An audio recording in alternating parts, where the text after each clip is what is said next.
Pode falar? Boa noite a todos. Hoje nós vamos dar continuidade, né, no nosso capítulo.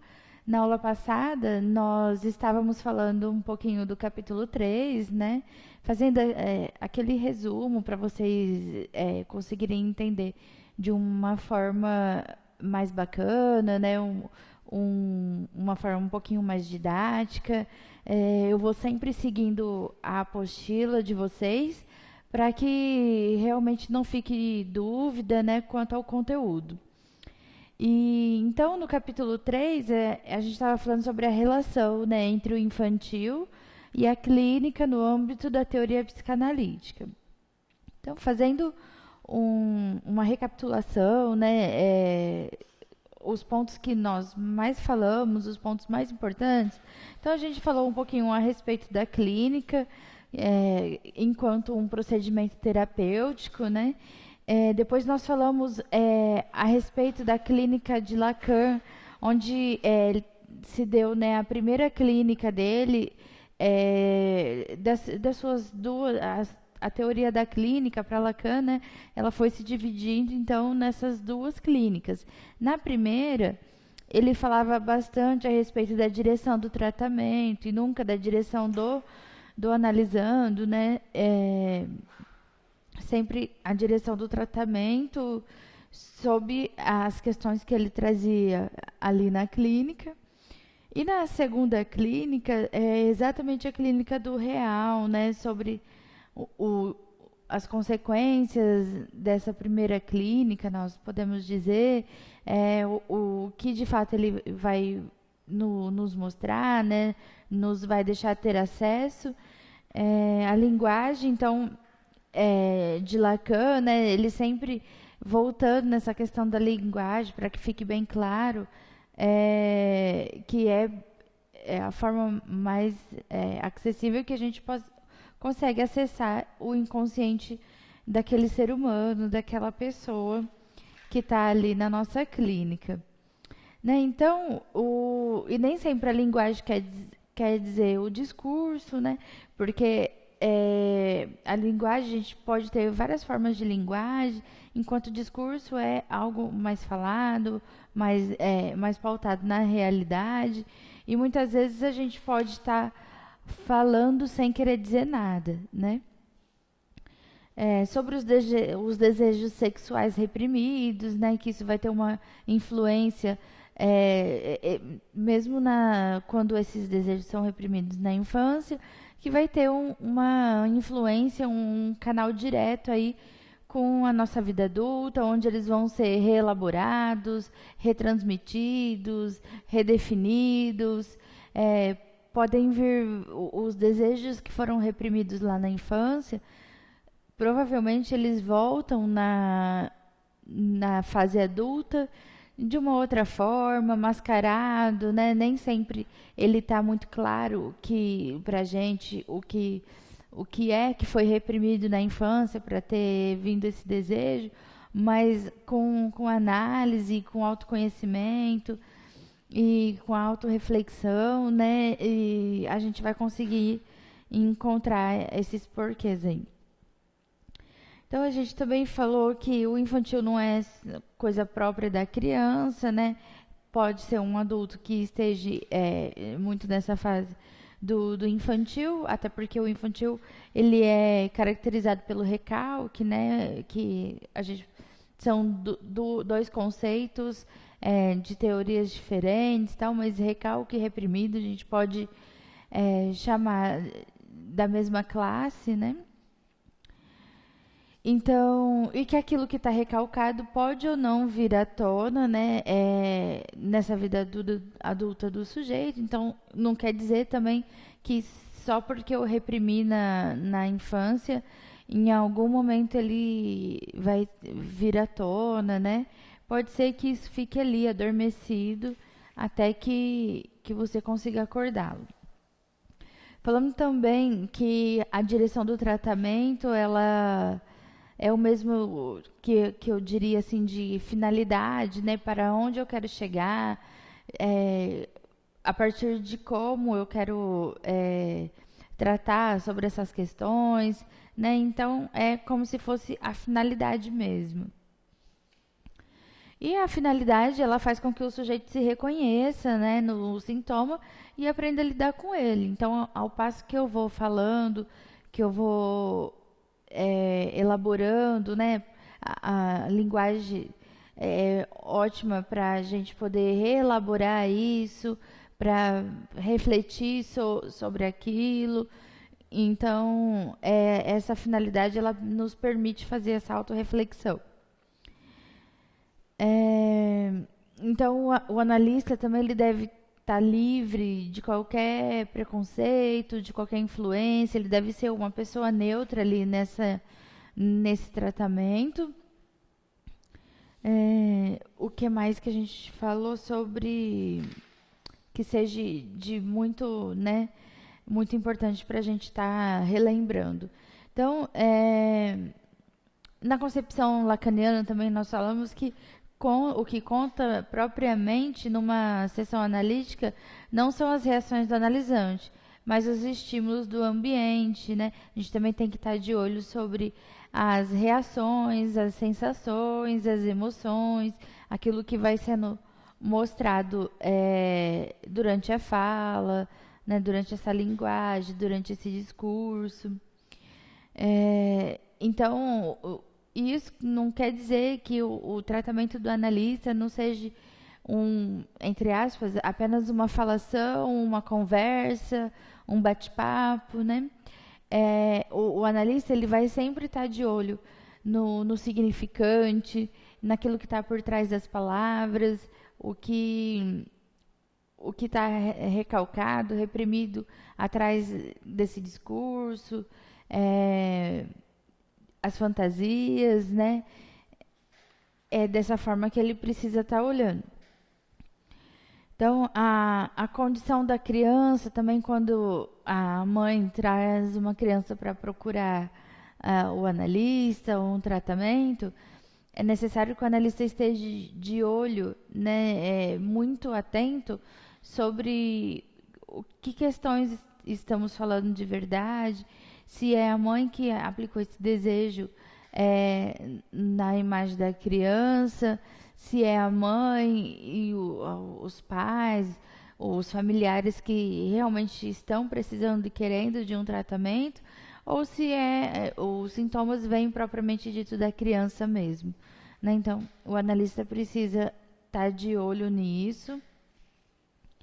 A conta da imagem paterna, materna, nós falamos também que não precisa ser apenas mãe e pai biológico, que mesmo aquela criança que de repente não tem o seu pai por perto, né, tem um tio, tem um irmão que faz esse papel de pai, né, e por isso tem essa função importante na vida dela.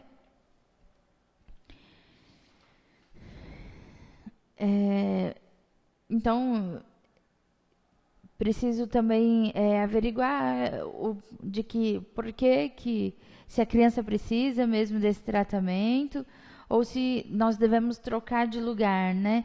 Deixar a criança e começar esse tratamento com os pais ou com aquele adulto que procurou a análise, né? Então, sobre a estrutura também do Lacan, o modo como ele fala que a linguagem, né, o modo como as pessoas se apropriam dessa linguagem é singular.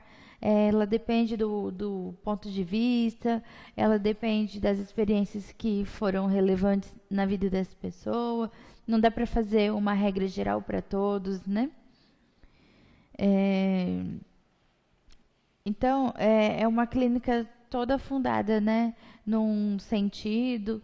Ele primazia muito o significante, o determinante naquela situação.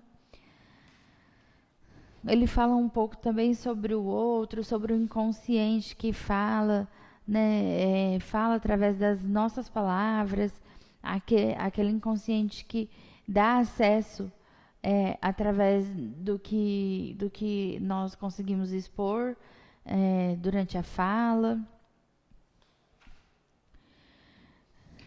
É,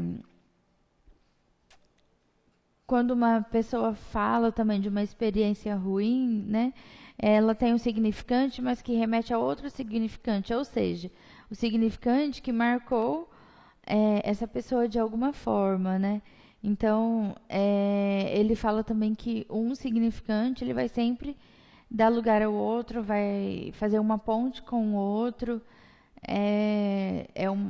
Essa forma que a gente vai buscar na memória, por exemplo, a gente busca ali os significantes, aquilo que teve mais relevância para a nossa vida, ou simplesmente naquela situação, né, daquele momento. Enfim. E a questão da marca também, né? Que aquilo que foi recalcado, ele também vai começar a chamar de marca, aquilo que me marcou de alguma forma, né? Então, o sujeito mostra ser repetitivo em diversas situações. Então, aquilo que marcou de grande valia, né? Aquilo que marcou de fato mesmo. Então, ele fala que vai começar a ser essas ações, essa forma de agir, a forma de lidar com tal problema, tal questão, ela vai se tornar repetitiva em outras situações também. Então, aí já no item 3.2, que é o que nós vamos começar hoje a falar, é sobre o infantil e o feminino. Então, como se deu essa questão do feminino, o infantil, frente à psicanálise. Então, para Lacan, não há significante do sexo feminino. Né? Então, o feminino ele se caracteriza por aquilo que há no masculino e nele, no feminino, está ausente ou falta. A dificuldade de nomear o feminino reside no fato de não existir um significante que dê conta de representá-lo como tal. Que aí ele fala da inexistência desse feminino, ele faz uma ponte já, uma introdução para falar um pouquinho do complexo de castração. E aí no complexo de castração, Lacan ele contribui com uma nova leitura do complexo, né, de castração, onde a feminilidade encontra as condições para o seu desenvolvimento. Então, um breve resumo sobre o complexo de castração da psicanálise, né? Então, como que a criança se vê naquele momento, onde ela começa a se desvincular, né, da mãe, do seio da mãe, que é quando ela começa a se diferenciar. É como se aquele cordão umbilical imaginário tivesse sendo cortado naquele momento, né? Conforme ela vai amadurecendo um pouquinho mais, vai reconhecendo os sorrisos, o olhar, a voz, e aí ela começa a se diferenciar das outras pessoas, que é quando ela começa a sua socialização, que ela se vê frente a um menino, por exemplo. Aí, quando ela se vê com um menino, no caso da menina, ela teme, né? Ela se sente culpada, ela sente que ela falhou de alguma forma, porque ela entende que ela foi castrada, no sentido da perda daquele órgão genital, né? Onde ela visualiza no menino o órgão dele, o pênis, e ela já não tem mais. E ela nesse momento ela se sente culpada por ter perdido. É como ela começa a negar essa existência até mesmo da feminilidade, né? Como se fosse uma culpa. E já o menino, ele diante desse olhar da menina, ele não acha, ele não fica tranquilo por ter o seu órgão genital. Ele teme, ele acredita que a menina sofreu a castração primeiro, mas que logo ele vai sofrer a sua também, vai perder o seu órgão genital. E o que é que ele pode fazer para que isso não ocorra? Por que isso está acontecendo? Né? Então, esse é o complexo de castração que a gente vai tratar um pouquinho na psicanálise. né? Então, o menino tem medo de perder o seu órgão genital e a menina se culpabiliza por já ter perdido esse órgão, como numa forma punitiva, né? Como se isso fosse uma punição por algo que ambos tenham feito. Então, para resumir, ambos têm esse complexo de castração, um por um olhar e outro pelo outro. Então, essa ideia do falo não como aquilo que camufla o furo, né, a vagina, mas como seu mais além, representa uma nova chance para a leitura do complexo de castração.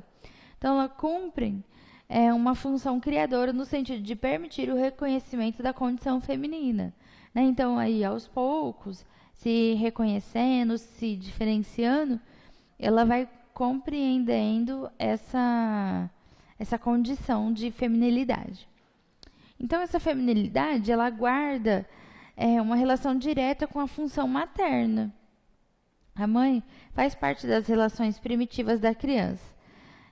Lacan afirma que na frustração há duas vertentes, o objeto real e o agente.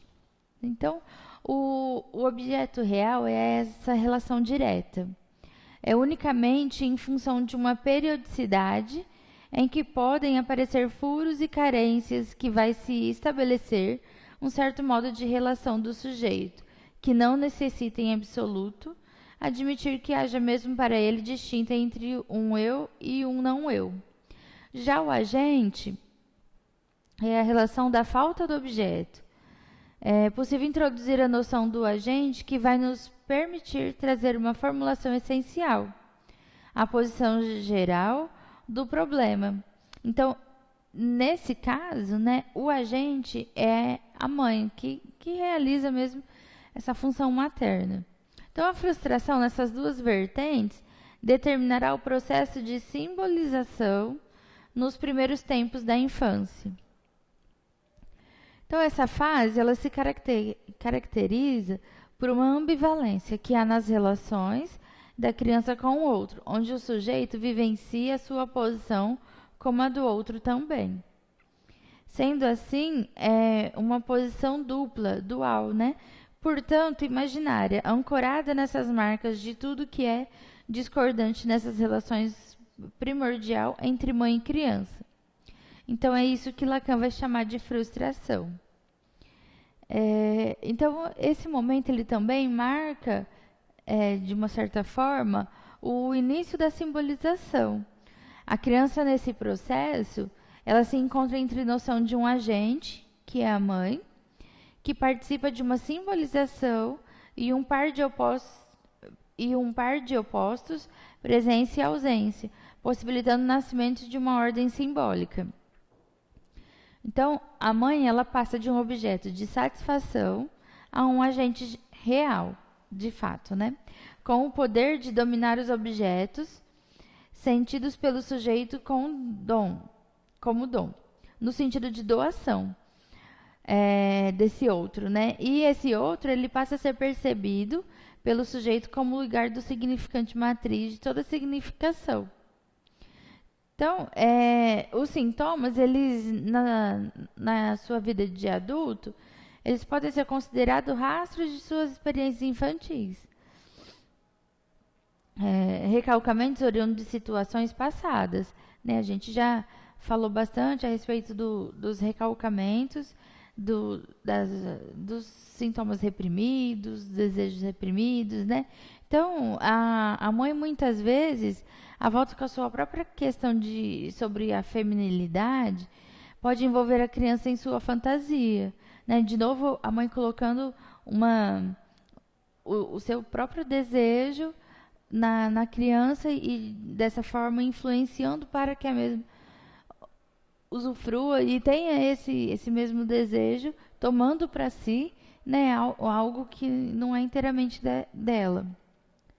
Então, por outro lado, a criança também pode estar envolvida na fantasia materna, a ponto de satisfazer o desejo do outro, desse outro materno. Então, a função paterna, como que ela atua, né? Então, a função paterna, ela vem para fazer uma mediação entre o desejo da mãe e o apelo da criança. É quando ele vem para colocar um limite nessa relação, né? Então, se no entanto a função paterna falhar, ou seja, se essa função paterna, ou o pai biológico, ou alguém que execute essa função, não estiver ali no meio dessa relação, a criança pode ser capturada pelo desejo da mãe. Então, de novo, ela pode voltar ao seio, no sentido afetivo da palavra, ao seio da mãe. O sujeito masculino, o pai, ao não ser capaz de dar à mulher-mãe o significante de seu desejo, cria a circunstância que torna possível a substituição do falo pela criança. Então, essa metáfora paterna por Lacan, né, ele propôs o quê? Uma concepção da função do pai no complexo de Édipo, que permitisse evitar certo número de dificuldades que o próprio Freud e seus seguidores não tinham deixado de encontrar. Para justificar a função do complexo de Édipo de seu fim descrito por Freud como complexo de castração, convém de fato explicar como o pai se torna portador da lei. Nenhum pai, seja ele real ou imaginário, está à altura da função. É capaz de exercê-la plenamente, pois se trata da lei simbólica, da própria lei do significante do pai simbólico. Há apenas traços no próprio texto do discurso. Então, há uma distinção, né, entre a mãe que seja considerada uma mulher pode ser algo não aceitável para um filho, ou uma vez que a mulher como ser é faltante. Então, esse entendimento, né, que a criança precisa ter, precisa ser mostrado a ela também, de que a mãe é passível de erros, é passível de falhas, a mãe não é um ser supremo, essa mãe também é mulher, também se maqueia, passeia, também tem as suas particularidades aí, os seus momentos de intimidade com o pai, de intimidade com ela mesma, o seu momento de realmente ser mulher. Então, daí o entendimento da noção de objeto relativa à posição da criança em face do desejo da mãe, do fato de ocupar o lugar de falo do sujeito materno. Então, essa relação mãe-criança, ela pode implicar na permanência de uma relação dual, né? De duas relações, caso a função paterna não seja exercida. Então, o desejo da criança pode ficar atrelado ao desejo da mãe, que mantém como objeto de falta, podendo levar a conclusão, né, do nome do pai. Então, para sair dessa situação, né, como que a gente deixa as coisas bem diferenciadas nesse momento? Então, há necessidade não só da função paterna existir para uma normatização da posição sexual do menino, como é preciso, porém, que a mulher não reduza seu papel ao de mãe, mas seja mulher de um homem, né? Então, a função paterna vem para fazer, como a gente falou anteriormente, vem fazer essa mediação. Vem dar o equilíbrio para toda essa relação. Então, a mãe, quando se percebe no lugar de mulher, não faz de seu filho objeto de sua satisfação, mas procura no homem o significante do seu desejo, né? Então, podemos dizer que com essa mediação do pai, a mãe não coloca todo o seu desejo, que era paterno, né, na figura do pai, para a criança, e como se cada um ocupasse o seu lugar no ambiente.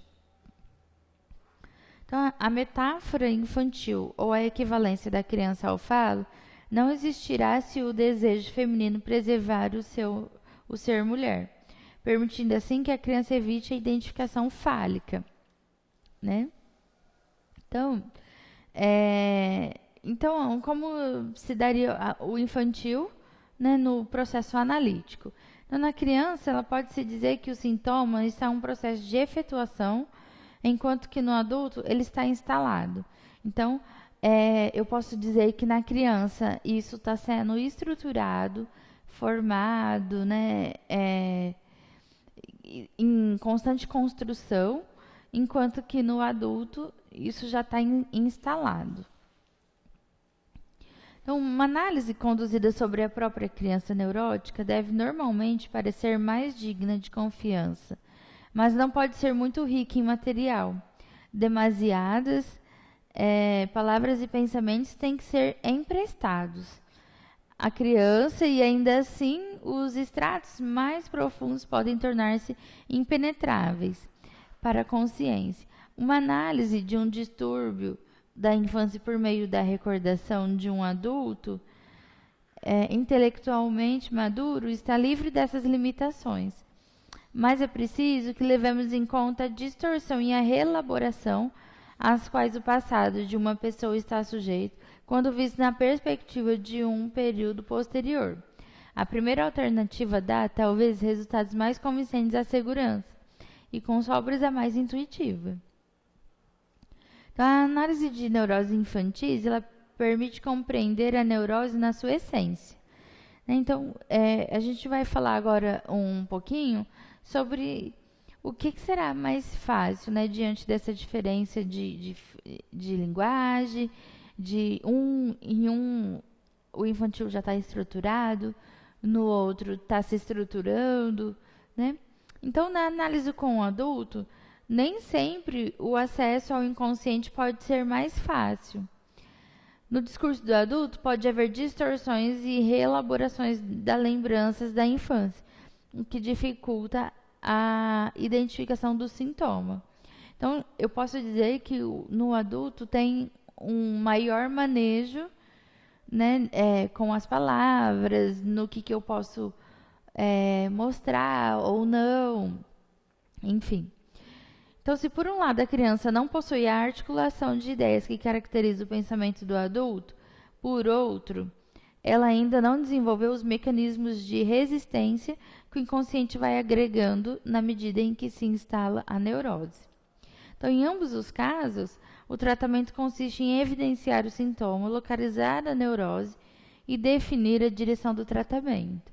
Então, né, se por um lado o adulto ele tem entendimento satisfatório, porém ele tem esse maior manejo, né? Por outro, é difícil também acessar esses conteúdos na criança porque tem maiores resistências e não tem uma maturidade para se perceber e identificar todas essas questões. Então, aquilo que no adulto aparece como uma manifestação de um distúrbio, cuja origem remonta à infância, na criança aparece como algo que está se instalando. São dois momentos distintos do mesmo processo. A neurose é um traço da infância ou aquilo da infância que permanece no psiquismo do sujeito. Então, tanto na clínica com crianças quanto na clínica com adultos, a evidenciação da neurose só pode ocorrer quando há entre o analista e o analisante um eficiente processo de transferência. Então, eu posso chamar de transferência vamos supor que eu estou, né, não sei se eu já dei esse exemplo para vocês, mas eu estou na clínica e estou fazendo um trabalho terapêutico, né, estou analisando uma questão com uma pessoa e a questão dela, o problema dela é a falta de relacionamento com a filha, vamos supor que ela seja mãe, de filhas já maduras, né, e não tem muito esse apego mais, as filhas não se importam com ela, enfim. E aí, com o passar dos encontros, né, das terapias, aquela mãe, né, o paciente, o analisante, ele começa a levar presentes, ser afetuoso de alguma forma, né? Então, eu posso dizer que ela fez a transferência. De que forma? Ela se comporta comigo da forma que ela gostaria de se comportar frente à filha. Então, eu ocupo o lugar de filha e ela exercita isso, essas atitudes que é objeto do seu desejo, né? Que no fundo ela queria de estar promovendo essas situações com a filha, mas por algum impedimento ela projetou isso em mim, né? Ou no psicanalista. Então, isso é o que nós podemos chamar de processo de transferência.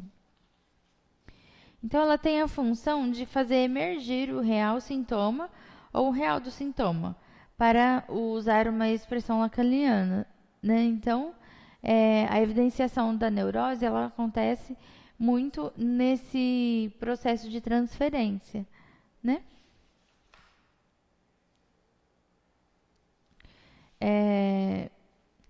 E a transferência se dá quando na experiência analítica ela se estabelece da parte do analisante em face ao analista. Uma relação em que o analisante instala o analista no lugar do sujeito, suposto saber. Então, um pouquinho sobre a transferência. A transferência ela se definiu, né, como a ensinação através da experiência analítica da realidade do inconsciente. Então, na clínica é muito comum acontecer essa transferência, né, entre o analisante e aquele que está sendo analisado, né, da forma que se projeta no outro situações, ou até mesmo por fuga, por negação, ou por ser objeto de desejo, né, e isso vai ocorrer com bastante frequência. Então, aqui hoje, pessoal, a gente foi até a página 110 da apostila de vocês. Na aula que vem, nós vamos começar, então, o capítulo 4, né? Hoje, nós ficamos só por terminar esse capítulo 3, para que a gente não misture os capítulos e que vocês consigam compreender de uma forma bacana. Então, na próxima aula, a gente vai falar sobre o infantil e a experiência psicanalítica, que serão uns fragmentos clínicos de Freud. Espero que vocês tenham compreendido o conteúdo até aqui. E vocês têm o meu e-mail aí, que eu já passei para vocês nas outras aulas. Caso tenha dúvida, algum questionamento, é só entrar em contato, que eu vou responder para vocês. Tenham uma boa noite e até semana que vem.